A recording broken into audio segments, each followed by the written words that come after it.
हा राजा परी पाहे बीज शुद्धांगी हा. मग ते शुद्ध बीज कोणतं, कोणत्या शेतामध्ये पेरलं, ते शेत कोणतं, शेतकरी कोणता होता, तिथून आपल्याला पोहोचायचे. नंतर मग रामकथेला सुरुवात होईल. चला आता इथं पहिला प्रश्न जो आहे तो मानवी जीवनामध्ये जो आम्ही जन्माला आलो आणि तेही भरतखंडामध्ये आलो, जंबूद्वीपामध्ये आलो, आर्यवर्तामध्ये आलो, यामध्ये घडलं काय हो. याच भरतखंडामध्ये पाण्यावर दगड तरले शतबंध. याच भरतखंडामध्ये दगडाच्या मूर्तीनं नैवेद्य सेवन केला. फिरविले देऊळ जगा माझी ख्याती, नामदेवा हाती दूध प्याला.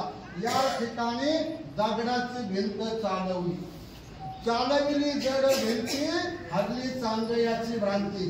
या ठिकाणी रेड्यामुखी वेद बोलवला, रेड्यामुखी वेद बोलवला, गर्वजुजांचा हरविला. या ठिकाणी एका महान पतिव्रतेनं सूर्यदेवाला उगवताना 4 दिवस थांबवलं. पतिव्रता तिथली देवावरील सत्ता, त्या पतिव्रतेने या भरतखंडामध्ये सूर्यदेवा रामायण महाकाव्य लिहिलं. अशा तुळशीदासांना भगवान प्रभू रामाचं दर्शन घडवलं. असा हा आर्यवर्त आहे, असा जंबूद्वीप आहे, असा भरतखंड आहे. पवित्र ते कुळ, पावन तो देश, जेथे हरीचे दास जन्म घेते. अशा पवित्र भरतखंडामध्ये तुम्ही आम्ही संतांच्या नंतर जन्माला आलो आणि भाग्यवंत ठरलो. मानवी देह मिळणं भाग्य सांगितलं, पण भरतखंडामध्ये मिळणं महाभाग्य सांगितलं. नुसता मानवी देह मिळणं. मध्ये गेले, महालामध्ये गेले आणि महालामध्ये गेल्यानंतर कौशल्य मात्याला ते विचारू लागले की काय प्रकार आहे हा.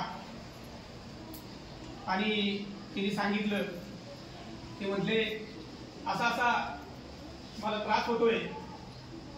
आणि मग ते सुमित्रे मातेच्या पुन्हा सुमित्रे मातेच्या महालामध्ये गेले. सुमित्रा मातेला पाहिलं. सुमित्रा माते आणि ज्यावेळेस दशरथ राजांना त्या मंदिरामधून आरतीच्या महालामध्ये येताना पाहिलं, तिने आदर भावाने त्यांचा सन्मान केला.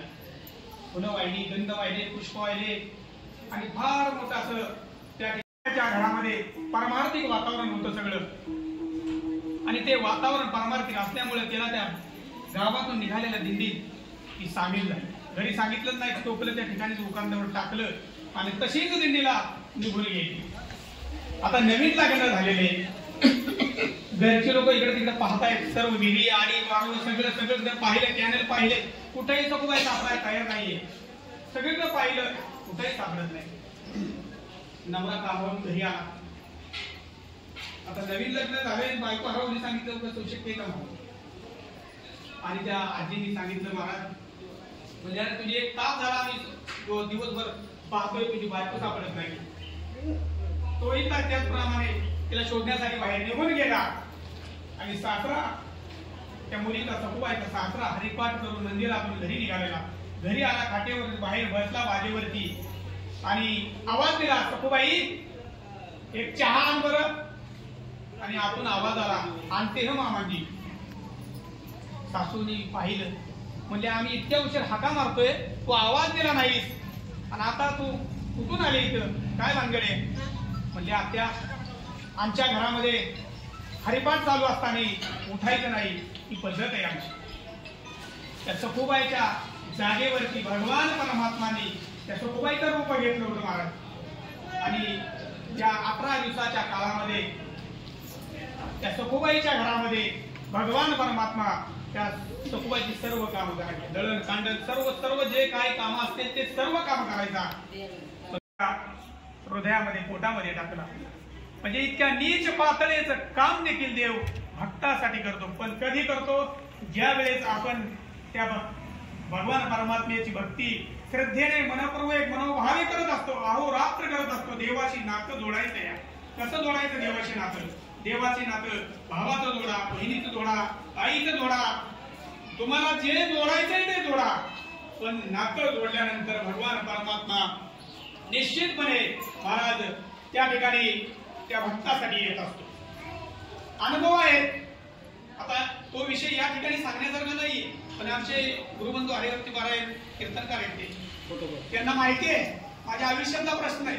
पण महाराज तुमची क्षमा मागून सांगतो, त्या भीष्माचार्यांनी बाण सोडला रथाच्या बाजूला, आणि बाण सोडल्यानंतर भगवान परमात्म्याने ते पाहिले, म्हणजे आता मात्र माझा अर्जुन जिवंत राहू शकत नाही. आणि मग त्या रथावरून श्रीकृष्णाने खाली उडी मारली, ते मोडलेलं चाक उचललं आणि त्या बाणाच्या दिशेने गंगावून गेलं. बाण परत लावलं. भीष्माचार्यांनी पाहिलं. भीष्माचार्य म्हणतायत की देवाने शपथ मोडली, देवाने कबूल केलं होतं की या युद्धामध्ये मी शस्त्र हातामध्ये घेणार नाही. ठीक आहे, त्या महारामध्ये गेलं. भीष्माचार्यांचं दर्शन घेतलं, भीष्माचार्यांनी दर्शन दिलं आणि सौभाग्य भगवती असा आशीर्वाद दिला. आशीर्वाद दिल्यानंतर द्रौपदी मातेने सांगितलं, महाराज आशीर्वाद याच जन्मातला दिलेला आहे, हे मात्र तुम्ही विसरू नका. आणि मग ते उठून बघितलं, पाहिलं, अरे म्हणजे काय प्रकार आहे, तो कोणावर आली? तो म्हणजे काय नाही, माझा एक सेवक मी बरोबर आणलाय. कोण आहे सेवक? पाहिलं, दरवाजामध्ये आले तर त्या द्रौपदीच्या पायातल्या चपला भगवान परमात्म्याने हातामध्ये घेतल्या होत्या. ते पाहिलं आणि देवाला विनंती केली, देवा अरे काय हा प्रकार आहे? अहो म्हणले, तुम्ही शपथ घेतली होती निष्पांडव कृतीपर्यंत, ते करणं गरजेचं. देवाने ते खोलीमध्ये प्रवेश केला, द्रौपदीला उठवलं आणि ते अर्जुनाची मांडी डोकं आपल्या मांडीवरती घेतलं आणि त्या ठिकाणी ते डोकं असं झुकरू लागले, केस झुकवलं आणि गरुडाला बाहेर थांबवलं. दरवाजाच्या बाहेर गरुड पाहतोय आणि काय माणूस आहे, जगताचा जनना नाता आहे आणि हा त्याचा साध्या भक्तात म्हणजे डोक्यावरती डोकं मुंडक्यावरती घेतो, काय सांगितलं मांडीवरती घेते. त्यांना हात मारले आतमध्ये आणि आतमध्ये हात मारले.